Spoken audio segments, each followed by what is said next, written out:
make no way. It's Xero and Leo bringing the play.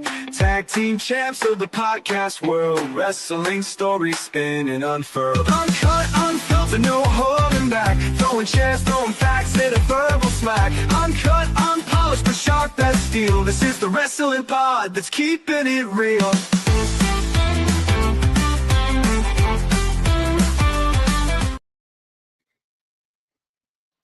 Yes, it's the British Takeover yet again, part 3, I believe, today, for Uncut. Welcome to the show. It's me, Xero, as normal, and I'll pass you over to my co-host today to introduce himself. Yes, I am Leo from the Wrestling Retrospective, as well as a plethora of other things with you now, apparently. With watch-alongs in there as well. Yeah, there's watch-alongs and everything now. Yeah, it's we're getting there, aren't we? We're getting there, basically. Yes. So welcome to Uncut. Any of our new viewers who obviously haven't seen this before. We just quickly go through some of the news, and then we're going to be getting into our NXT heatwave predictions. So let's get into some of the bits and pieces then. So obviously this week we had Naomi had to vacate the WWE Women's Championship due to pregnancy. In which obviously they announced live on Raw. When they sort of announced that they had that special Stephanie's Places airing straight after Raw, it was like, yeah, she's pregnant. Literally, I just went, yeah, that was the general consensus of what we thought that was going to happen. During the segment, I was waiting for the great news, and then she started blabbing on about being pregnant, and then we got to the great news, which was her vacating the championship, which was just fantastic news. And I've got to thank Jimmy Uso, who timed it perfectly, and he has saved the Raw Women's division.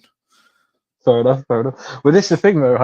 I seen a meme the other day and stuff, and it had Io on there saying, I'm going to take down Naomi. The next one then it was like Rhea saying, I'm taking that women's championship for that.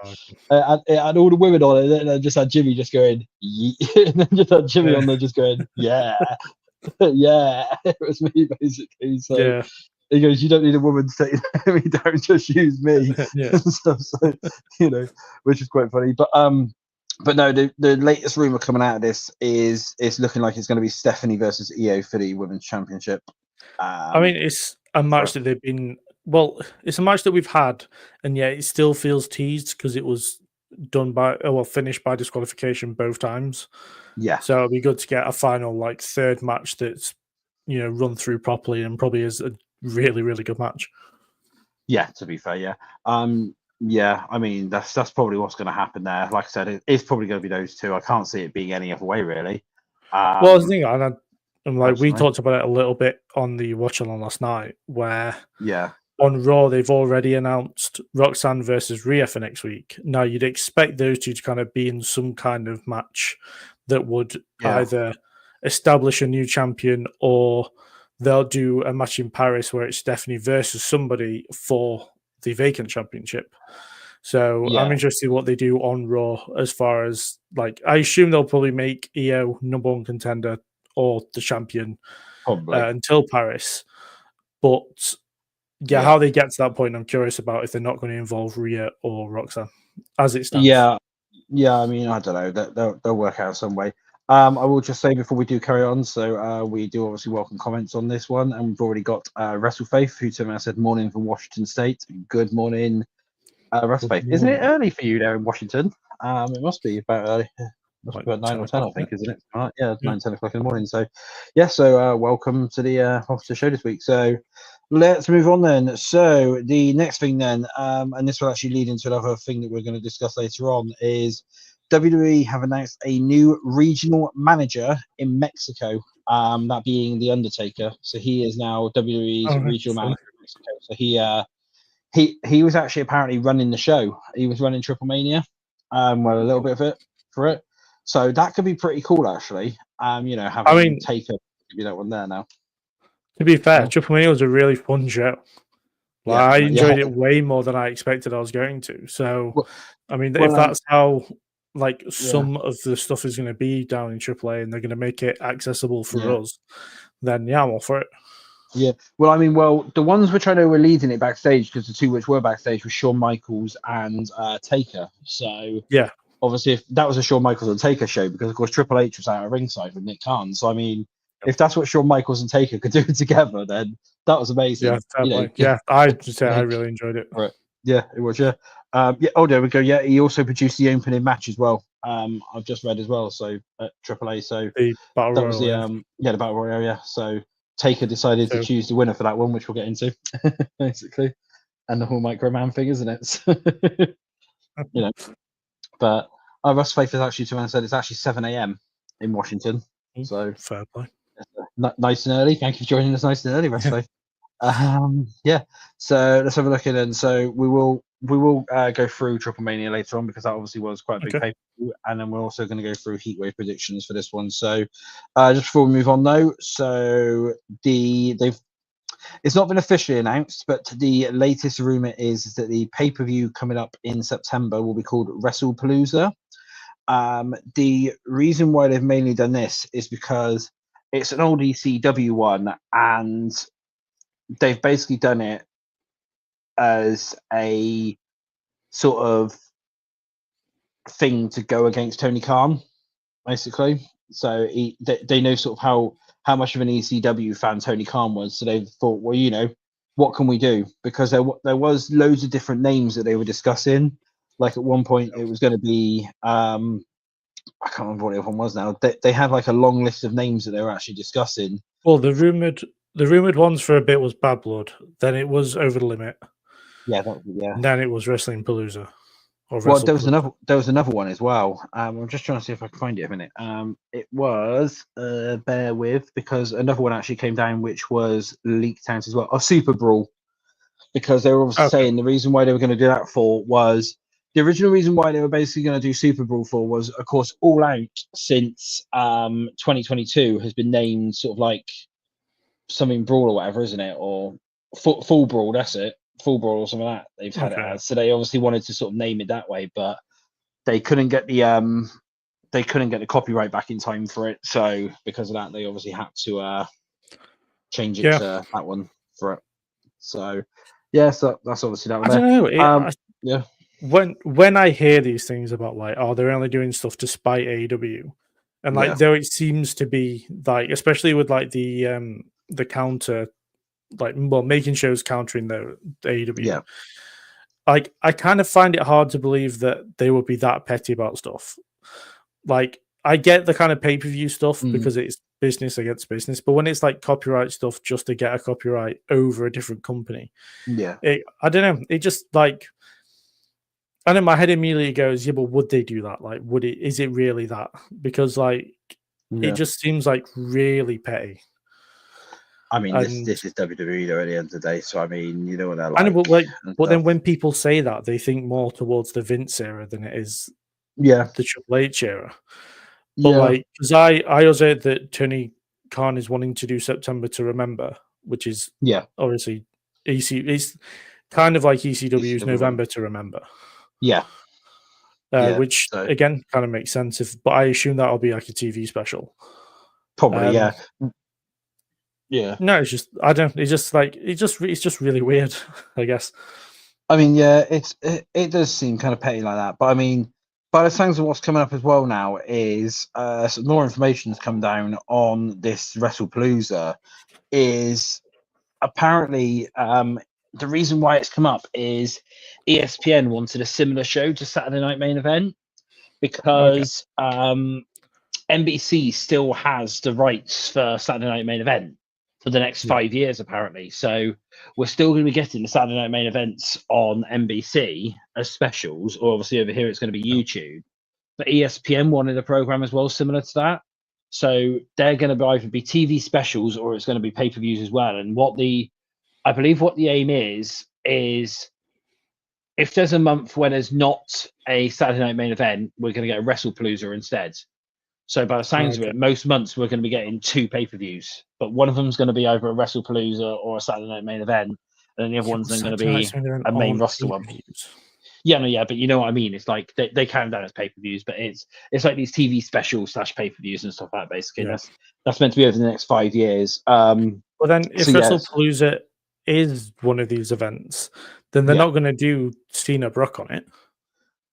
Well, apparently that's been locked in. Is that the first one they want to do, because they're going up obviously against All Out and stuff. They want to do the first one as a big one, so they're looking to do, because it came down this morning that the 2 matches that they're looking to do there is Cena Brock and Cody Drew for the title, basically, and that's the 2 things that they want to do, because they want to make the first one a big event, so it then encourages people to sort of come back to it and it's going to sort of be like, they can use that name as well, like WrestlePalooza, if you think about it, for any shows. We could even get that as a Saudi show one day, or we could even have WrestlePalooza in Paris or over here or whatever it is, basically. I get it. It's just like having those like massive matches, and like for an event that's gonna hopefully not as many adverts as Science Main Event, but if it does, it's gonna ruin it. Yeah, I mean that's the only that's the reason why they're doing it. Is because the main reason why they want to basically do those 2 matches on there is because they are literally going head to head with All Out, and the latest thing they need to do. Well, this is the thing, is the latest thing that I've seen as well, is apparently there's been some discussions backstage at AEW that they might even move All Out to earlier. They might move All Out to a little bit earlier, basically, to try and not conflict with it, because a lot of people online have turned around and said that nobody's going to be watching the main event of All Out if it's going to be Cena versus Brock on I guess on WrestlePalooza. That's the problem, see. So some people will double watch it, but a lot of people as well who I've been talking to, and that just as casuals, they've already turned around and said we're watching Cena Brock. We're not watching AEW, even though we're massive AEW fans. They turned around and said we'll watch AEW after WrestlePalooza because we can't miss Cody Brock. Well, we can't miss Cena Brock, sorry, for it. So, that's the thing. Yeah, I know. But then, would AEW pulling it earlier kind of be better? Because, I mean, it's better for us. Being in the UK, not having on at 1 a.m. is always good. Yeah. But obviously, I don't know how it correlates to everywhere else. Not just in the States, but like internationally. But it's an interesting one, but the thing is, it all comes down to is that like WWE don't need to do this. AEW are not a threat to them at all. Yeah, no, and like and like I understand that like maybe in a way they're trying to like instigate the feeling of Nitro versus Raw in pay-per-views, but like it. For me, it just isn't working in that way, because people will just either double watch, because we're in a in a society now. But while I sit here in front of 2 screens, so I could watch both at the same time if I wanted to. Yeah, it's kind of like it won't translate the same as like that old era. No, so it just feels really unnecessary. Yeah, I mean, I agree with you. It's just obviously that's what they're planning on doing. And of course, they've still got that pay-per-view in December as well, which they're counteracting as well with Cena's final appearance and match and everything for that. So obviously that's the thing as well, is I don't know whether Tony Khan's going to move that one too early or whatever, but because that one's apparently still going ahead, and that is where they are going to have Cena's final ever match on that one. It's that 27th of December show. Because the night before is obviously meant to be in Boston.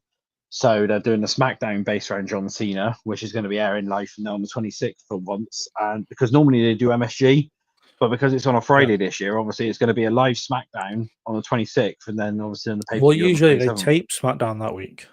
But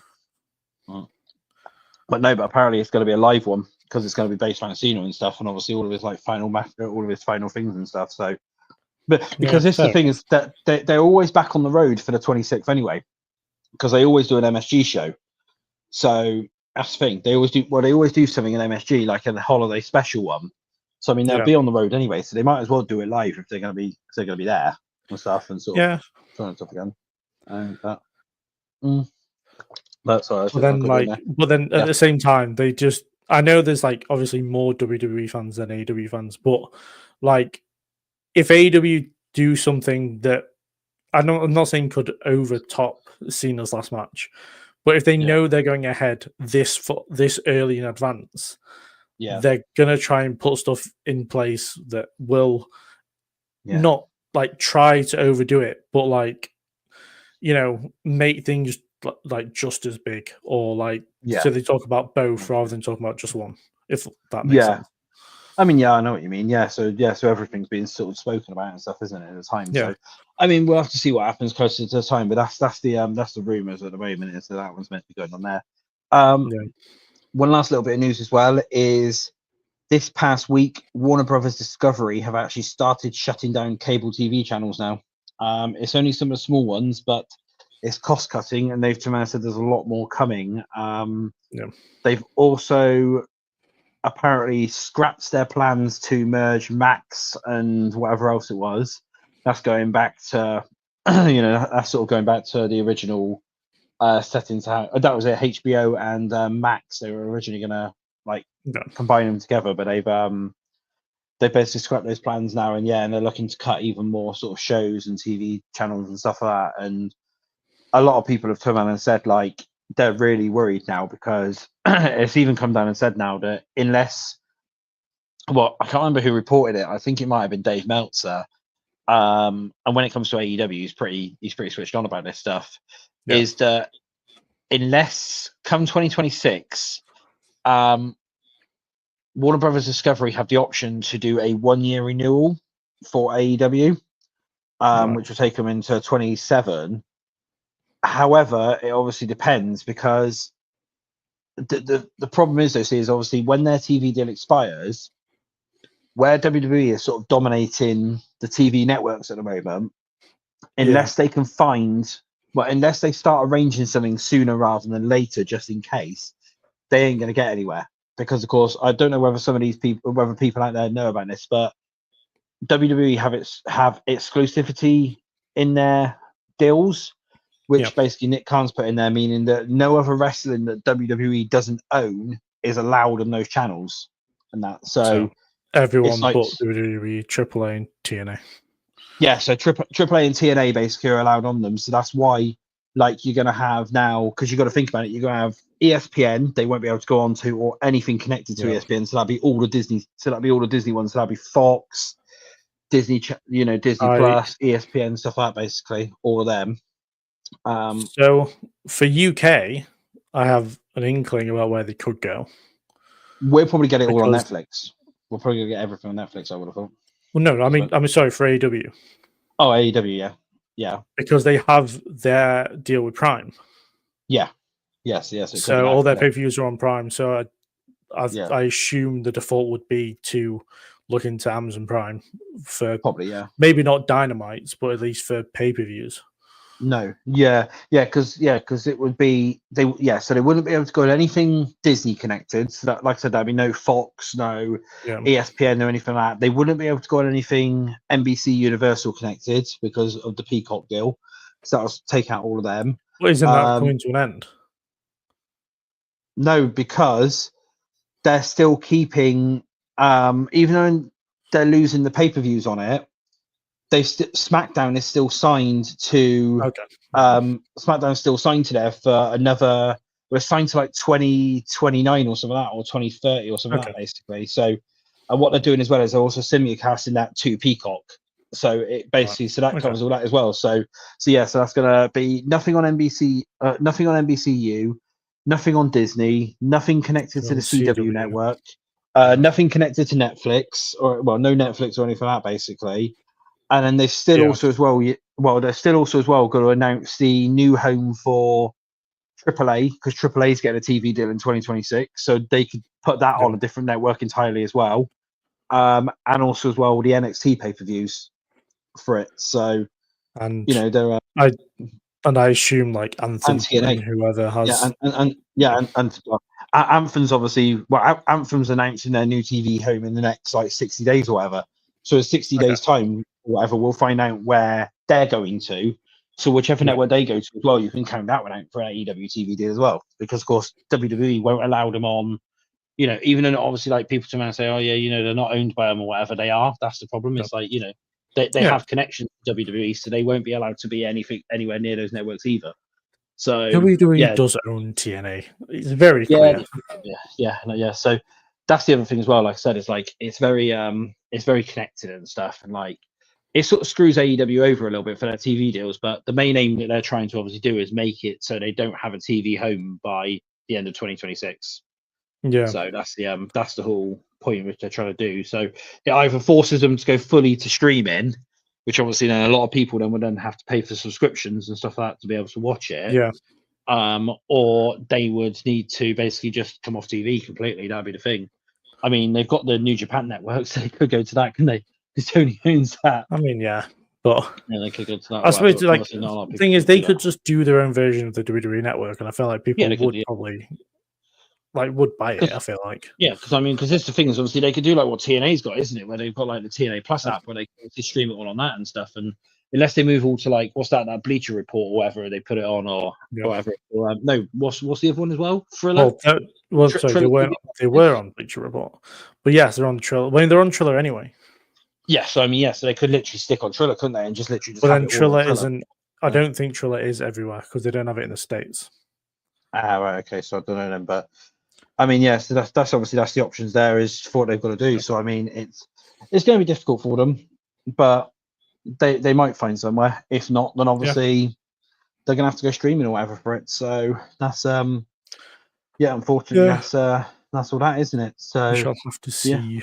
Yeah. Right, so that's the news and that covered for the moment. So I will just say once again, thank you for joining us today. And if you do want to get involved with the show, please do not hesitate to leave any comments, and we will get around to them as much as physically possible.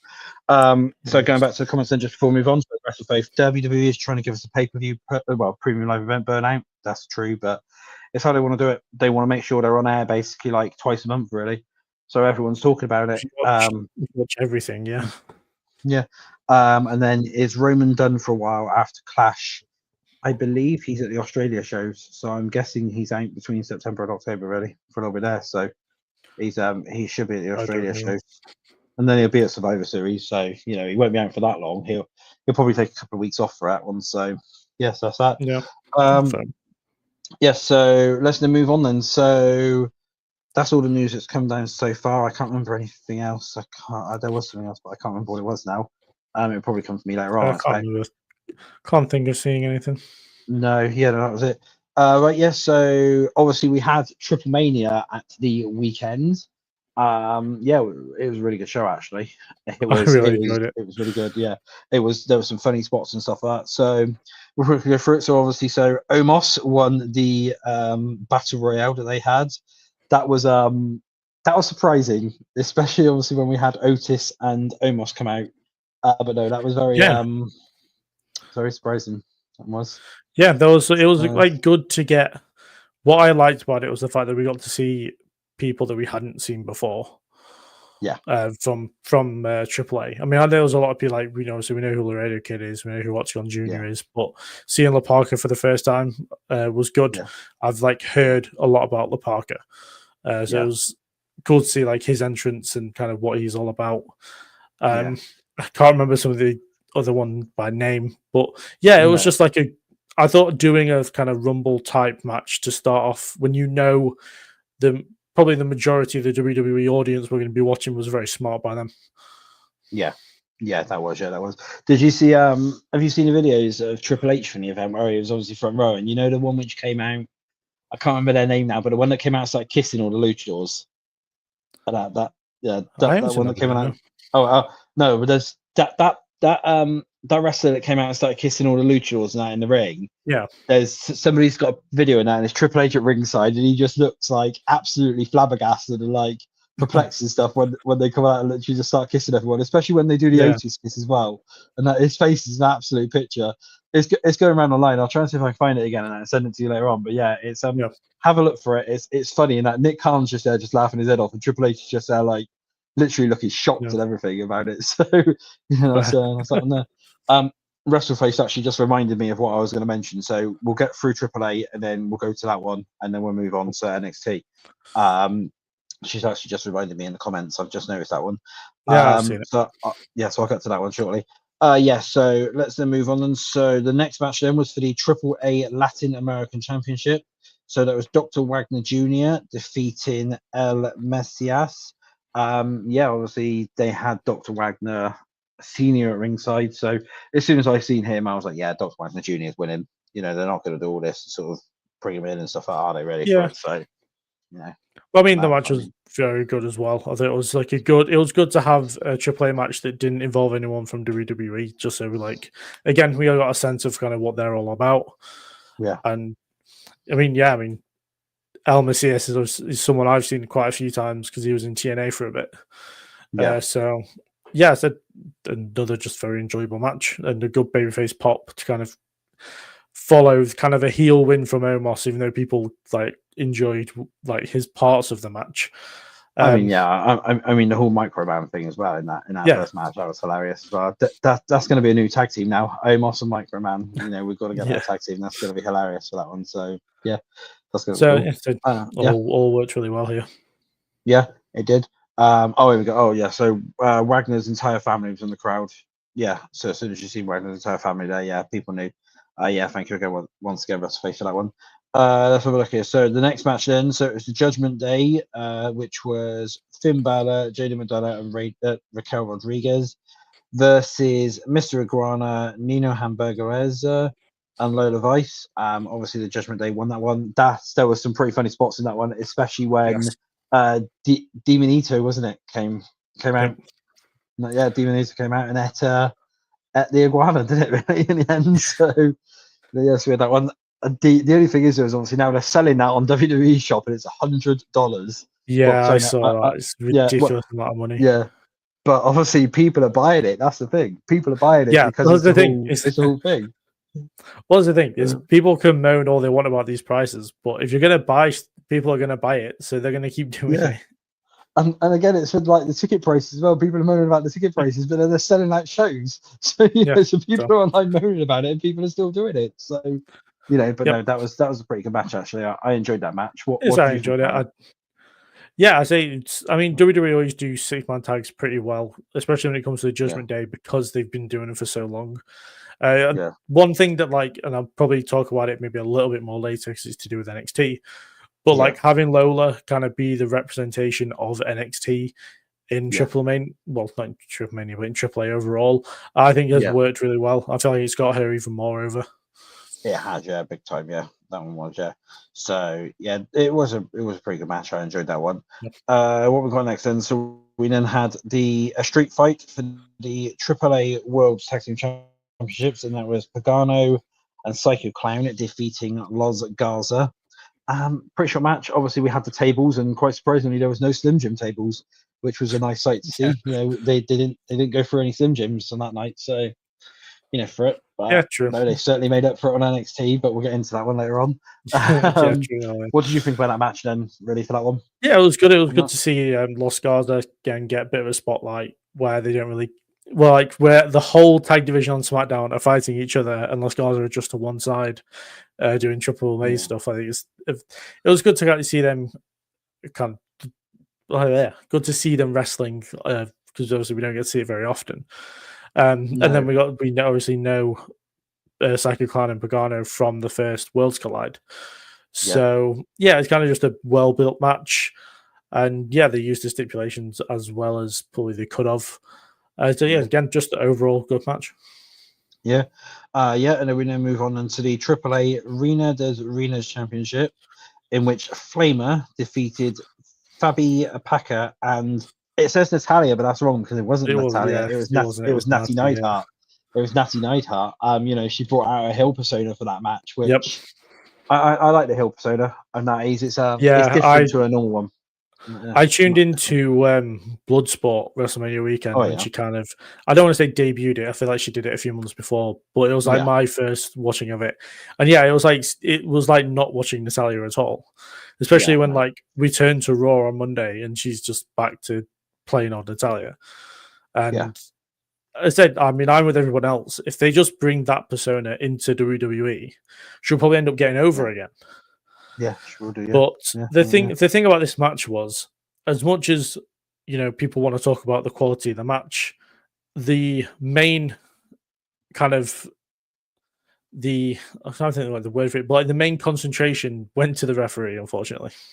Yeah, that was the problem. It's that they were focusing a lot on the referees recently, because we even joked about that last night, didn't we? We said that referee was horrendous in it really was that one. So yeah, it was really bad. But no, that was that one. And then the last match, which has got me absolutely fuming, for this one was Vikingo defeated Dominic Mysterio, Dragon Lee, and El Grande. Now that was for the AAA Mega Championship. Now, number one, my boy El Grande Americano got absolutely robbed. He deserved that title. He should have won that one big time.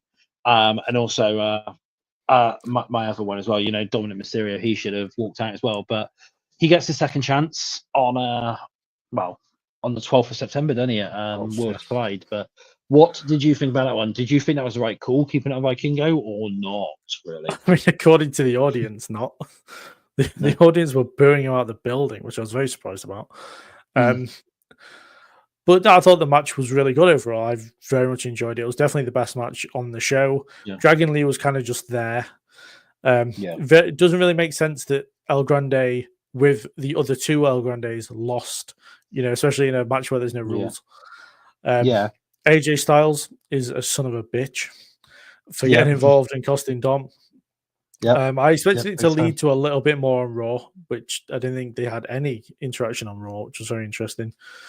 It wasn't like as intense as like we've seen like feuds catch fire after someone costing someone a world championship, and this one kind of just stayed as it was.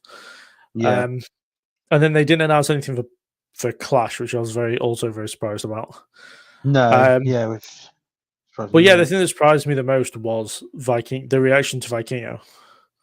Yeah, I mean, well, obviously it's because of Alberto in it. Patron. But no, they it's because obviously Rey Mysterio as well during the night when the crowd were chanting for him.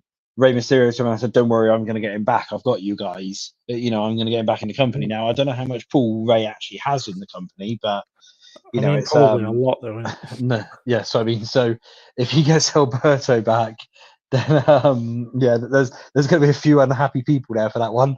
I would say. So considering obviously that whole stipulation, wasn't it, is that if he lost that match, that he was gone from AAA, and then they just all of a sudden bring him back because Rey Mysterio wants him back. So that's the and obviously the crowd, but they must love him in AAA and stuff. But I mean, fair enough. I mean, the thing with Vito is I was going to say clearly what he did didn't translate. No, because that's the thing is like it sort of. It also depends as well whether WE want him back. Because, I mean, Rey Mysterio could have all this pull and someone say, I'll bring him back. But then if WE don't want him anywhere near the company, that's understandable. But then again, by the comments that Nick Khan made on the whole Brock Lesnar situation, it wouldn't surprise me if we do see Alberto back soon because, of course, Well, then at the same time, if these rumors are true that they're looking at bringing in Saraya, then they've got a decision to make on because they're not going to want to work together. So it's going to have to be a one or the other type situation. But this is the thing as well. WWE have offered a contract to Stephanie Vercore's abuser, the one that basically has got Stephanie's actually got a restraining order against her, and against this one on AAA, and WWE signed her last week. So that's the thing. What it seems. The way WWE is seeing it, it's the same with the Brock thing, is if nothing is currently in court to do with it, if there's no criminal convictions been brought against them and there's no current live criminal convictions where the person is facing jail time, then basically WWE don't care and they'll bring him in because in their eyes they don't see that they've done anything wrong, because unless a judge is basically turned around and sentenced them immediately to court, then WWE are like, well, it's they obviously their crime's not that serious and stuff. So I mean, I can see both sides of the coin, I guess. But let's have to see how it goes down. I mean, if they bring in El Patron, but he's just going to do AAA, then I suppose that's kind of fine because he's not doing Raw and SmackDown every week. Keeps Saraya in that way and stuff, and it's the same there, isn't it? So he also has a history with TNA, so he could go there as well. Yeah, he could do. Yeah, I mean, they could put him on NXT and then just sort of keep him away from the. We don't need that kind of negativity in NXT. NXT is a perfectly other place. People don't really want him there, but maybe that. So just quickly then, so before we do move on then to Heatwave and doing our predictions for that one, so we have then, so one of the other bits of news, that was it, is Chris Jericho. Apparently his contract is up in December of this year, and he has expressed interest to go back to WWE. Now, to add to that, and I don't know why he's done this so early, but to add to that, on his Instagram, he's posted a picture of him at the Royal Rumble. So what? And that, so it's like, so has he early teased that? And Saudi? Because wrestlers have never posted stuff before to make you think one thing when they're going to do another. Yeah. Personally, I just can't see it. I feel like he is an AEW original. He's probably one of the AEW originals. But also, like, I don't know. I can just see him just finishing off in AEW. If he comes back to WWE, then fair enough. But like, I don't really know where he fits in, because it's going to be a similar thing to like Cena, and I want to say in a way Punk, but he's like, I believe he's a little bit older than Punk. Yeah, I think though the main reason why he wants to come back is he wants that Hall of Fame. He wants that Hall of Fame induction. No, he doesn't. Whilst he's in there, that he has said he doesn't. Is he not? Oh, fair enough. He said on multiple podcasts that if he got asked to be in the Hall of Fame, he wouldn't show up for it. Yeah. Oh, fair enough. Yeah. I just read that the other day, and I can't remember who reported that one, but yeah, it was something to do with like he wants to come back or whatever and just do like his final year or final 2 years in WWE. Just so that he can then finish off where he started.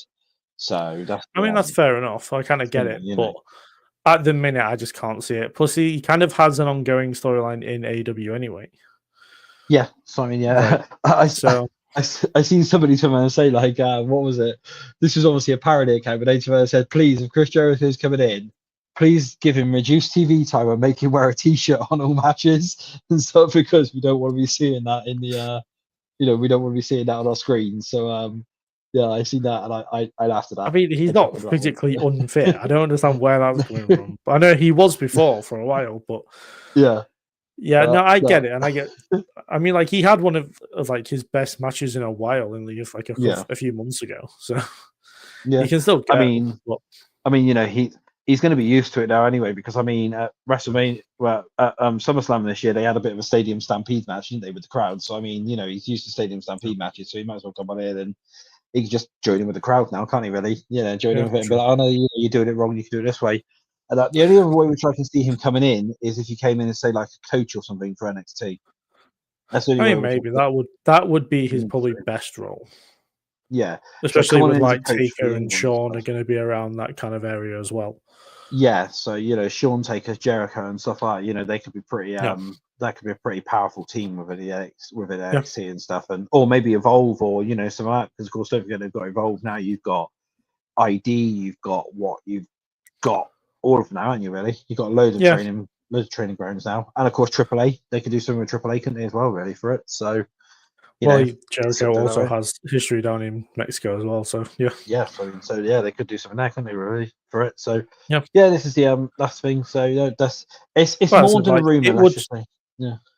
So I think it would be good for WWE backstage. It will be okay on screen, but at the minute, I just can't see it. No, I can't see it either. But I mean, that's it. At the minute, it's more than a rumor. His contract is up in December, and I can't remember who reported it, but it was somebody else who reported it, that he's expressed extreme interest in returning to WWE, providing the right offers there and the right, the right money, the right offer and stuff like there, basically. So I mean, it was probably Dave, because Jericho has big contact with Dave. Probably, so it probably is him, but I don't know. So that's that. So let's then finish off the show today then with our heatwave predictions. So heatwave is this Sunday. I'm actually going to be missing it because I'm actually away. So I'll still do predictions and everything, but I might catch up with it afterwards. I'm not just going to completely skip it like somebody who we normally do this show with, who isn't here, because again he's skipping out on things anything to do with wrestling. So you're doing everything tomorrow. Yeah, I know, but still, it was meant to be today, and he's using a different excuse every day now. He'll probably find a different excuse tomorrow. So, and if you are listening, Bobby, hello, by the way. I will just say that, but no, he's not. No, he's not listening. No, he hates this team of us. He hates his team. He doesn't know the British at all. So So right, so let's get into this one then. So we've got Jordan Grace versus Blake Monroe in a singles match. Yes. We were sort of discussing this last night, and I sort of agree with what you were saying last night is Blake's probably got this one, and they're going to write Jordan off for a little bit, so she can spend a little bit of time with Jonathan at home after his strokes and stuff like that. I mean, he might be fine, but she'll probably want a little bit of time, sort of like probably with it. So so undoubtedly, I feel like even if this stuff with Josh Gresham hadn't happened, I would have had Blake anyway. Yeah, like it just makes the most sense. And then obviously we have to bring up the fact that she's been rumored for SmackDown for months and months and months. So if they're going to make that move, it makes sense that she puts over someone on the transition. And so everything here just leads to Blake getting the win. So that obviously that I'm going to blame Monroe for that one. So let's move on to the next one. So for the NXT Tag Team Championships, then we have Hank and Tank versus any two members of the Dark State, but they haven't said which two members it is. So I mean, who have you got for that one, really? I got Dark State because I don't like Hank and Tank. I think they're a like beyond comedy. It's just like silly what they're doing, and I feel like they're kind of letting down the tag titles by having them have it. And I was very surprised when they were the ones that beat Fraxium. But for me, it's the whole point of like having the Freebird rule, and we don't know which ones are going to be in the match. And so it's like whichever ones are in the match, it doesn't matter because the other two will get involved anyway. And also if they want to keep Dark State as like a team that isn't only in the tag division but also attacking main eventers, then they have to win the titles. Yeah, fair enough. Yeah, I mean, I'm going to go Hank and Tank because I just want to be different, and I think they're probably going to try and still keep it on them for a little while longer, just so that they've got that sort of comedic thing sort of going on there with them. Just it's Shawn Michaels show, and he likes a bit of comedy, so I'm going to go Hank and Tank for that one, just to be different as well. So, so the next match then, so we have the triple threat match for the TNA Knockout World Championship. And that's between JC Jane, Masha Slamovich, and Ash by Elegance. I'll let you go first on this one. So who you got for that one? By process of elimination, it will not be Ash by Elegance. I cannot see it at all. No. Masha Slamovich could do it, but I feel like they're saving whoever. Like, I can't help but feel like Bound for Glory will be the place where the TNA wrestlers get their titles back from NXT superstars. So I feel like it just easier to go for JC Jane. I think I've betted against JC Jane every title match she's been in, and then she's won. So I'm actually going to back JC Jane for this one, which obviously, by that theory, means that she'll lose. But I feel like I do feel like Masha Slamovich is in a bit of a position that Jordan Grace was in like a year ago, or maybe a year and a half ago, where I can very much see WWE signing her as soon as her deal's up and then bringing her into NXT. Well, I mean, technically, she's already signed, isn't she? If she's TNA, so she's what I mean. Yeah, I know. Yeah, I know. You mean, bring her into NXT and stuff because I mean, she's done quite a lot on the show and stuff, and she's well over with the crowd, so it kind of would make sense to obviously do that one. So, so I'm going to go JC Jane as well because I sort of agree with you. Is what everyone's obviously forgetting with this is Bound for Glory is coming up in October. That is basically that's TNA's second biggest show of the year, obviously next to Slammiversary, and I don't think they're going to do it anywhere outside, or they're definitely not going to change it over on an NXT pay-per-view. I can't sense that happening. I can see, if anything, the TNA championships are going to go back to the TNA stars on at Bound for Glory. That's going to be where it's going to be. So, again, if anyone does want to join in, don't forget to leave your comments, and we will get round to them. So moving on then. So we have another triple threat match, but this time to determine the number one contender for the NXT Women's Championship. And that is Jada Parker versus Kalani Jordan versus Lola Vice. Who you got? I have got any of them because I don't mind who wins this one. But I do feel like Jada Parker is going to get the win. So I threw you there. You thought I was going to be shifty. No, I'm happy whoever wins this one. I am concentrating more on the match quality, and I feel like this could be match of the night. because all three women are absolutely brilliant in the ring. Now, part of me does feel like Lola Vice might get the win because she's been doing so good in AAA and she's kind of been the representative for the women's side over there. Yeah. And that gets rewarded with a championship match. But also, Jada Parker is very over. And as we know, when someone gets very over, they tend to have championship opportunities. And it wouldn't shock me if the winner of this match actually beats JC for the title. But then we've said that every time. But this one kind of feels like more we're heading in the right direction of like having someone in NXT who can like stick around for a while. Like obviously she faced Jordan Grace, but then the rumors were that she wasn't sticking around. Whereas Jada, Kalani, and Lola is all someone they can build the whole division around. Yeah. Well, I'm going to go Kalani for this one because I don't think it's going to be Lola because Lola, I personally believe, is going to get called up, and that they're going to want her up on main roster, especially after obviously all the AAA stuff, and she's obviously been wrestling with and against main roster stars. I think personally they're going to call her up soon. I don't know. I've just got a feeling that might happen. Yeah. And the thing is I'm sort of in two minds about it because they haven't said when this title match is going to be. Now, if it's not going to be on, say, a big NXT pay-per-view, because I don't think we've got any other big NXT pay-per-views coming up now. It's probably all going to be TV specials or whatever. They could still have JC retain for it. And it's just, I'm thinking that like if they done Jada versus JC, for example, and she doesn't win it, then there's that sort of lower, there's that sort of lower the value and stuff. And would it not be best saving Jada for a bigger event, if you get me, to win it on that one? Like what we was obviously saying about like Bound for Glory and stuff for TNA, like, save Jada for a later time for that bigger event as such. Because when would the next NXT big event sort of be? I'm trying to think about. Would it be next year now? No. Well, they've got at least deadline in December. They'll do one in November for Survivor Series. Yeah. So I mean, I'm trying to remember. If you give me a second, I might be able to find what they did last year. Yeah. So that's my prediction. There is that they might do someone like Kalani because that way then even she's like a good wrestler and stuff like that. Out of those three, with Lola potentially going up to NXT, with Lola potentially going up to main roster, and then sort of like Jada and stuff, like, is it going to be too soon to potentially give Jada that loss against JC Jane for it? That's the thing. I understand, but I raise you Blake Monroe. Yeah, because they're going to want to put the title on her, or at least like we would assume so. Yeah. And if we leave it too long, they'll just do JC to Blake, and then we risk kind of the likes of Lola Vice, Kalani Jordan, and Jada Parker all missing their chances to be women's champion because you've got to believe that Blake will have it for a while. Yeah.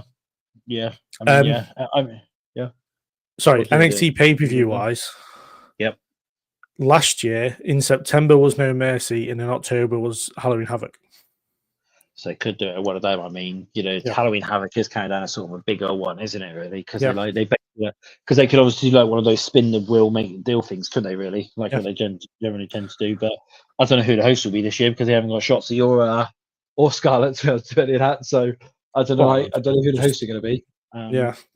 It'll just be some random. But then you've got an opportunity to do like, one of the women in the triple threat gets a shot on No Mercy, another one gets a shot at Halloween Havoc, and the other one wins.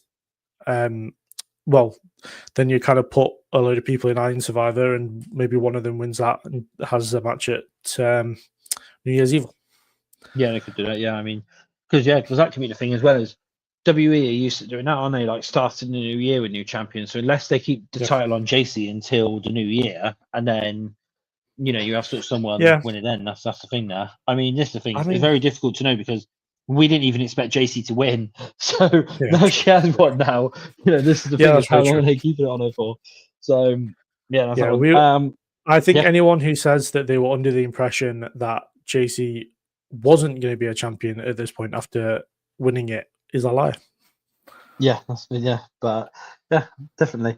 Right, and now the next match ends. We've got Canada versus America. which was announced last night on NXT. So we've got Chelsea Green and Ethan Page versus Tyra May Steele and Tavion Heights in a mixed tag match. Canada or America? Which one are you? Well, Team Canada or Team America? Basically, that's the thing. Which one are you going to go for? I actually found this one very difficult because I can see it kind of going either way. So this is a good opportunity to have like Chelsea Green and Ethan Page get a win on a PLE, which is obviously good for them both. At the same time, they could have Tavion pin Ethan Page to set up a North American title match in the future. So it's kind of like I know it's like very obvious, but it is a very 50-50 pick just because I can see it going either way. But I'm going to back Ethan Page and Chelsea Green more based on personal preference than anything else. Yeah, I'm sort of agreeing with you on that one. I do think that I do think that it should go. Well, it should go to Chelsea and Ethan, just because of the whole. They can carry it on, and like what you said, they sort of both deserve that win on that pay-per-view and stuff, and it'll be good for both of them, and that and it'll be. I don't think it hurts Tavion, especially. Like they can still continue the feud after the mixed tag match if they wanted to. Give him that North American title shot. Yeah, I mean, this the thing is because even with because they can still do the match and have obviously the women pin each other, and then still then get to Tavion versus Ethan Page for that championship. See, but I don't think they're going to be taking that title off Ethan anytime soon. Not seeing as obviously they've brought in that whole brand new title design and everything. They're going to want to try and get their money's worth out of it and stuff, and have sort of a lengthy sort of reign with it and a lengthy sort of TV time with it. So. Yes, that's that one. So I think we both got Chelsea and Ethan there, didn't we? Yes. Yeah, and then the main event for the NXT Championship is Obafemi versus Javon Evans. Now, we were actually debating this last night on our TNA watch along. No, not our TNA watch along, our NXT watch along. So I'm going to go first on this one, if you don't mind. So I am going to because you're going to steal my idea. No, I'm going for Javon because I believe Oba's going to come up to main roster. I was saying this last night. I don't know what it is. I just feel that with where they keep delaying the draft and everything, which was meant to be slightly after SummerSlam, they keep delaying it for some reason. And I've just got it in my head that maybe they're looking to have, like, for example, like Oba drop that title to somebody. And, Javon's got that Undertaker rub now. He's had that whole thing with the Undertaker. He's got that Taker rub, so that he's going to go far. And Javon now being the number one contender for that title, I personally think I personally think he's going to be the face of NXT for a little while, and they're gonna whack that title on him and then send Oba up to main roster. Because we were even debating this last night. You could have Oba versus Gunther and Oba versus Drew, everyone like that basically and stuff. But you could even have Oba versus some of the Bloodline members. They could do that, couldn't they? Really, that could be like pretty cool and stuff there for those matches. So I mean, that's where we're trying to see it going. Is Javon taking the title? That big moment for him. They finally dethrone Oba after all this time and stuff and doing it that way. So yeah, that's my pick for that one, basically. Yeah, I think you're right. I think they do have Javon take the title from Oba after a big lengthy reign. But I don't think it's here.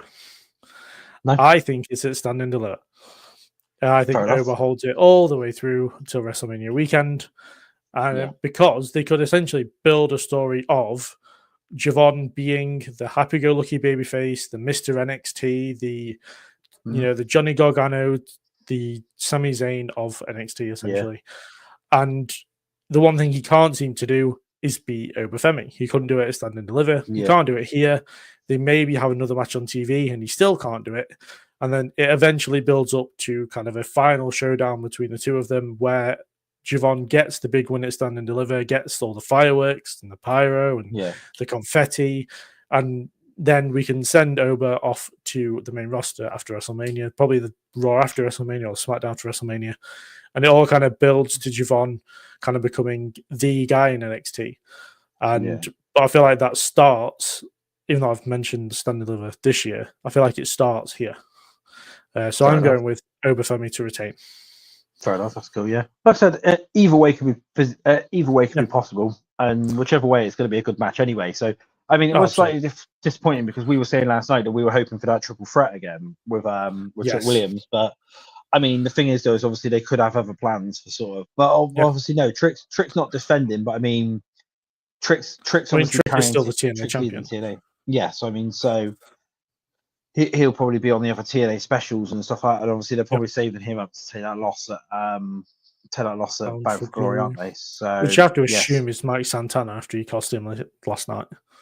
Probably, I would have thought so, yeah, and stuff, if anything. But also respect to Javon for taking that spot last night. That was that was a big spot, that table spot. But no, that was really good. But yeah, so that's that one. Russ Faith does actually have a question saying, "Are we ever getting a draft?" By the way, well, it was meant to happen. It was meant to happen after WrestleMania. Then they changed it then and moved it to. It was meant to be before SummerSlam. Now that it went to before SummerSlam originally, and changed to after SummerSlam. And now it just seems to be like we are getting one, but for some reason it just keeps getting delayed. Now I don't know whether that's like for a business standpoint that maybe that they're waiting for somebody to return, or they're waiting for, like I was saying earlier, like maybe some NXT title changes, because obviously the last time they've done a draft, they were calling up the NXT champions and like NXT stars, and Shawn Michaels apparently was massively pissed because he had them mid storyline and like main roster just called him up. So and some of them were holding TNA belts as well. Yeah, and some of them were holding TNA titles as well at the same time. So unless they're like waiting for for some of these title changes to happen, or or just sort of like get the other pay-per-views and that out of the way, maybe they're waiting until after Bound for Glory if they've obviously got TNA championships on that one. Because I mean, this is the other thing as well, is could they call Trick up? Because they can't really call Trick up being the TNA champion, can they? I mean, you got to believe so. And that's the thing. It's like if they're then dropping the title, say Bound for Glory, they could literally save it for then. So it's then the draft is done just in time for War Games. So that way, so they can then start building on the War Games teams and that after they've done that way. I mean, I don't know. It just keeps getting done that way. But for me, it seems to be that they're waiting for something in particular. Because, like I said, it kept getting delayed and stuff. Now I don't know whether that's going to be a return. I don't know whether that's people's contracts are expiring. They're signing somebody new in, so that we can actually have a couple of surprises in the draft or whatever. But I don't know. But yeah, we are still getting one. They just seem to have delayed it and delayed it even more. So that's that one there. So no, well that's our show today. Don't forget we do have NXT Heatwave this Sunday, and then the week after is Clash in Paris. And Forbidden Door. Actually, yes, that's one of the other things as well. I will say this one because I've had a few people ask about that. I've seen a few people turn around and saying that Forbidden Door is going to go on for hours. It won't. From what people need to understand, because I know obviously there's a lot of Americans who are saying it is. Even though it starts at 1 p.m. for the Americans and stuff, it has to be finished over here by 10:30 at the latest. So that would mean they have 4.5 hours for that show. The reason behind that is London has a curfew for noise, and it's basically that if there's basically anyone still in the stadium, if they still have matches and that going on after 11 p.m. in the stadium, then it's a 10K fine per minute that are still occupying the place. And also as well, it's also now anyone still in the stadium after 11 p.m. can face arrest as well. That's the other thing as well, is they can actually face arrest because it's actually a criminal offence to still be sort of hanging around.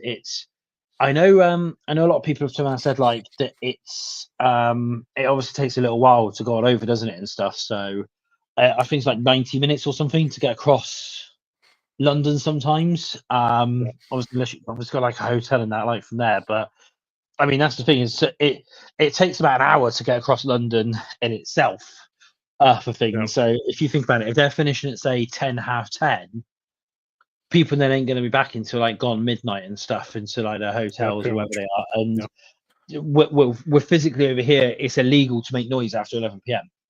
From any event, it's actually illegal to make noise after. Big noises, and stuff like that for it. So, but it also means that Forbidden Door and Heatwave won't clash. Yeah, there's like an hour between one ending and Heatwave starting. So obviously, that's the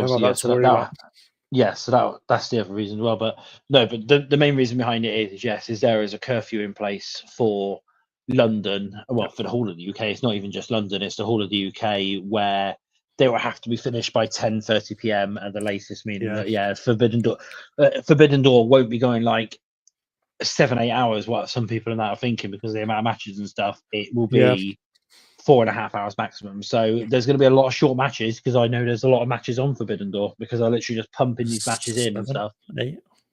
7 or 8, yeah. So as of now, and it's Dynamite tonight. So so it's going to be a lot of short matches and stuff for it, and that just obviously trying to get it done. The noise thing. I mean, Xero was very annoyed about the noise thing. He used to hold these like all night raves, and he had to stop doing that since that came in.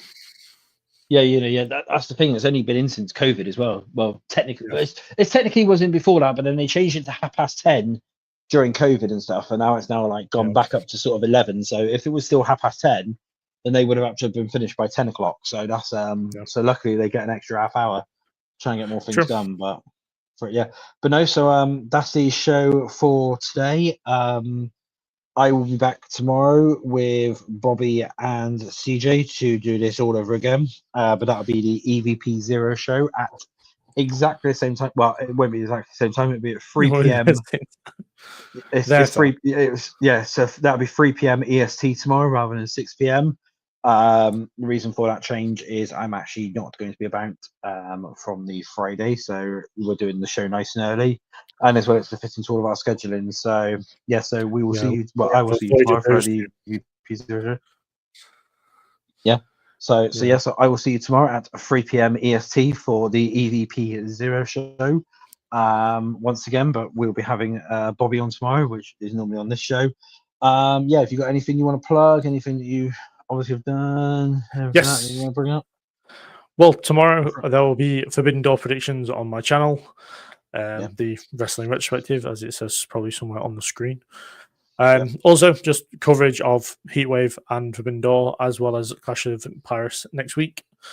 And just lots of stuff. And I also have, hopefully, a watch along for AEW Dynamite tonight on the TikTok for DKO Group, I believe. Yes.